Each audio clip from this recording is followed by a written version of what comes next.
ア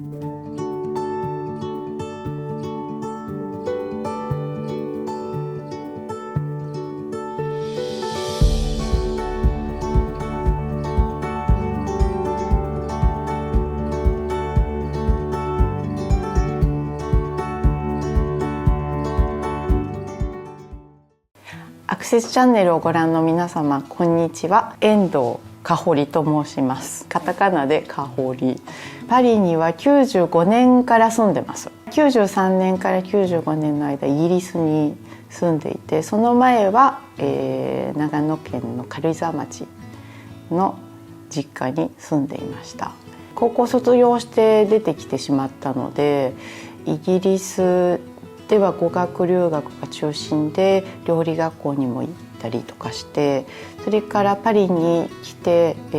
そこでフランス語科に入ってで、フランス語の勉強をしました。イギリスに最初行かれていて、そこからフランスになったきっかけっていうのは？なんとなく自然な流れだと思いますね。イギリスにいてもフランス的なものがいいなって思ったり、やっぱり料理に興味があって、フランスに旅行行ったらもう美味しそうなもので溢れている。もう私の時はもう若かったんで食いしん坊で、パン屋さんとか全部チェックしないといけないみたいな、もうあっちにもパン屋がある、こっちにもあっちにお菓子屋さんみたいな、もうジグザグジグザグで、もうよりどりみどりだなと思って、これはもう絶対パリに住んでみたいと思ったんです。フランス旅行してる間に将来夫になる人にたまたま出会ったっていうのもあって、なんか縁があったんですよね、きっと。料理家になられたきっかけっていうのは、そうですね、私とにかくずっと料理は好きで、家で料理本を読み漁ったりとか、イギリスで料理学校に行ったりとかして、それからフランスで星付きのレストランでスタージュする経験とかさせていただいたんですけど、初めはちょっと無理かなと思ったんですよ。私ちょっとミリタリーな感じの雰囲気がすごく苦手で、ウィシェフみたいなシェフが威張ってるとか、こう威圧感のあるところに身を置くのがすごく苦手なんで、私向いてないなと思って、残念だけど料理はしないで他のことをしようと思って、でも書くのが好きだったんで、割と物を書いたりとか、だんだん学校を出てから日本の雑誌で書く経験もさせていただいたりとか、30歳ぐらいの時に離婚して、そのぐらいの時にアーティストの友達がすっごく大きいアトリエを作るから香りも見に来ないかって言われて、でそこでこう20代前半から25歳ぐらいまでの間の子たちがみんなすごく生き生きとしていて、自分のアートに向かってお金があってもなくてもどうでも全然お金なんか関係ない感じで、とにかく制作に取り組んでるところを見て、私もこういう感じで料理すればいいのかなと思ったんですよ。でそこで週に1回私はここで料理をしますって決めて、市場の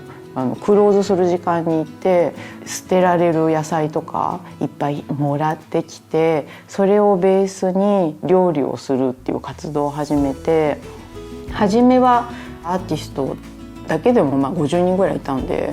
彼らのご飯をそこで作ってあげる。そしたらみんなすっごく喜んで「おいしい」みたいな。で材料費ほとんどかけてなくって、特にいくらくださいって言うんじゃなくて、私もやりたいからやってる。で彼らは食べに来てくださり、それで食事終わった後にこのぐらいかなって思う金額を置いてってくださいっていう仕組みにして、それを1年間続けたんです。作るのもそんな高価な食材を使わなくても全然楽しいし、かえってこう拾ってきた野菜をどんだけ美味しくできるかなっていうチャレンジをしてる方が自分的には楽しかったんですよ。そしたらそんなことをしてるうちに口コミで評判になって、雑誌の取材とか来ちゃったり、テレビの取材とか来ちゃったり、それからなんかもう人がもう行列になっちゃって、それまでは30人50人が限界だったのが100人以上とかになってきちゃって、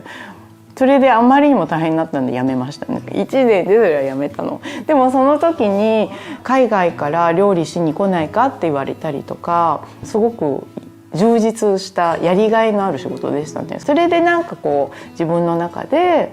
自分のやりたいように料理すればいいんだっていうように考えられるようになったんです。フランスっぽいというかちょっとエコでもあり、そうですね。あるんだ。私長野県の田舎の出身で、なんか隣のおばあちゃんがトウモロコシ取ったからもらったとか、そういうのとか方がすごく貴重だなと思えるんですよ。高いお金を出して買った食材よりも。どんなお店やりたいかなと思った時に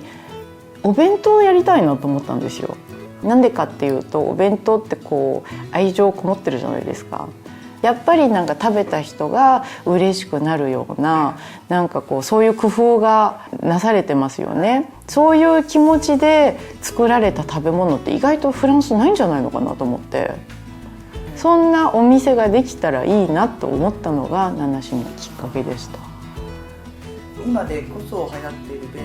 当の立役者って今では言われますけど、はい、そんなことは想像してませんでした。別にこうコンセプトを立ち上げようとか思ってたわけじゃないんですけど、なんかこうその後はその話がちょっと一人歩きしちゃったかなと思いますけど、でもナナシはすぐにバーッとお客さん来るようになりましたね。心を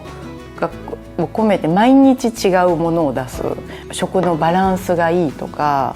なんか栄養バランス良くて美味しくって季節のものを使って美容でとか、そういうなんかこう条件が初めにあって、それを毎日とにかくやるっていうのが私がパリで出せるかなと思ったお弁当だったんですよね。なんかこうフランス料理のお肉とポテトだけっていうよりも、こういろんな食材が入ってるっていうだけでも全然違いますけど、なんか体にいい。そうなの、いろんなものを食べると楽しいじゃないですか。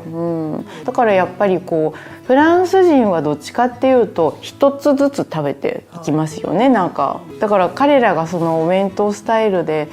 どういう風に食べていくかわからないんですけど、でも多分お腹で消化する段階で気持ちいいなとか、いろいろ食べてお腹にもたれないのに夕ご飯までお腹が空かないんだよね、これ食べるとって言ってくれるお客さんとかいて、結構嬉しいです。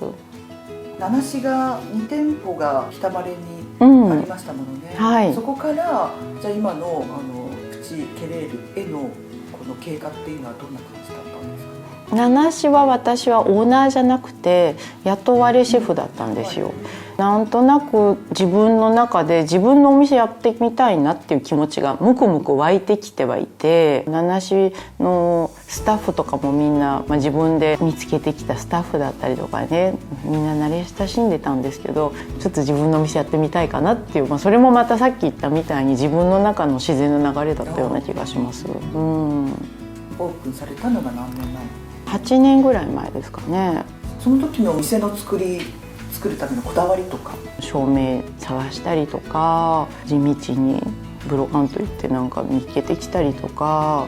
お皿は知り合いの陶芸家に作ってもらったりとか、自分っぽいお店になればいいかなっていう。当時シングルマザーで3人子供で、一番下の子が幼稚園入ったばっかりだったんですよ。でそんなにとにかく自分の条件だったら自分家の近くじゃないと絶対無理っていうのがあったんですよね。まず娘を幼稚園に朝連れてっ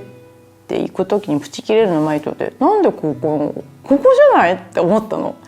で別に売りに出てたわけじゃないんですけど、娘は幼稚園に置いてすぐもうその足でそのプチケレールのドアノックして、そしたら中から元のその当時のオーナーさんが出てきて「何ですか?」って言うから「すいませんがこのお店売ってくれませんか?」って突然聞いたの私それから週に1回ぐらいのペースでお茶しようかっていう。彼も台湾人だからアジアの話したり、今こんな感じだよねとか、別にそんなにお店のことは話さず、なんとなくお茶友達みたいな感じなんで今週は何曜日に会おうかみたいな、それをなんかで6ヶ月ぐらい続けてって、ある日その元オーナーさんが「今日はじゃあプチケレールではなくて場所を変えて話そうじゃないか」ってことになって、改まった感じでとうとう決心がつきました。お店を売ることにします。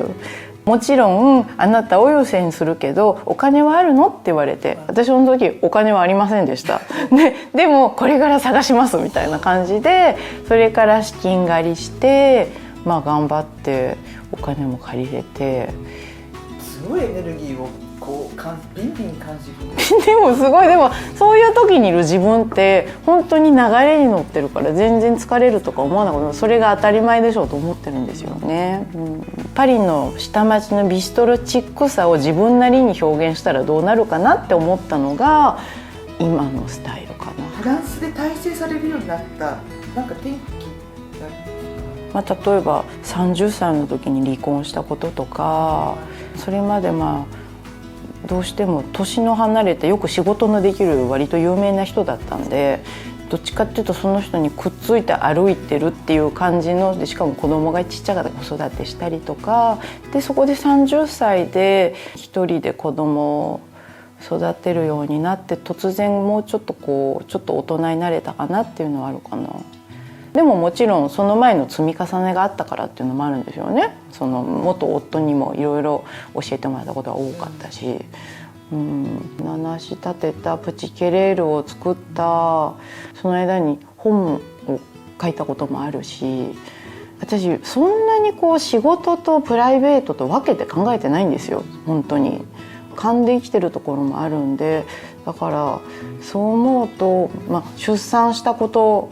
はすごく大事、自分の中で大事で、その都度出産した後にしばらくはあまり仕事できないけど、その間にいろいろ考えてるとか、この時期は大事だったなと思うし、あと今年私大きい病気したんですよ。乳がんをして今年ほぼもう1年間丸々普通に仕事してなくて、これも大きい転機かなと思いますね。いろいろ考えたし、今まで通りではいかないよなっていう、そうじゃないとまた病気するかなっていうか、フランスで大変だったこと、あとは文化の違いを感じたことっていうのはありますよね。いつもそんなのも日常茶飯事っていうか、やっぱりフランス人って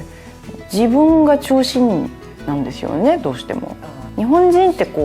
周り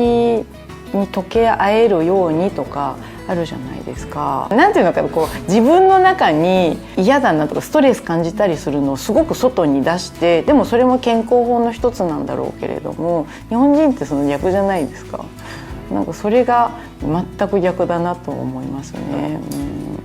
それが仕事の面でってあります？日本人の仕事の仕方だとちょっとなんていうのかな、ちょっと我慢していろいろ貯めて疲れちゃったとか、そういうことになっちゃうこともあるんで、でもうちにいる日本人のスタッフはフランスも長いんで、だんだん初めのうちは頑張りすぎだった人たちもだんだんフランス人的な働き方ができてていいかなと思いますけどね。具材の多い煮込み料理みたいにみんないい感じに煮えたらいいなってなんとなく思ってて、そういうのって上からこうしろああしろだとどうしてもどっちかっていうと自然なエネルギーの流れでいいなんていうのかハーモニーが生まれるのが一番いいかなと思うんですよ。パリの魅力を教えてください。パリの魅力、パリの人ってなんか粋でいいですよね。おばあちゃんもいつまでも女っぽくってかっこいい格好してたりとか、プチケレに来るお客さんもご年配の方で話してて、やっぱパリの人はかっこいいなと思いますね。オフはなさそうなんですけど、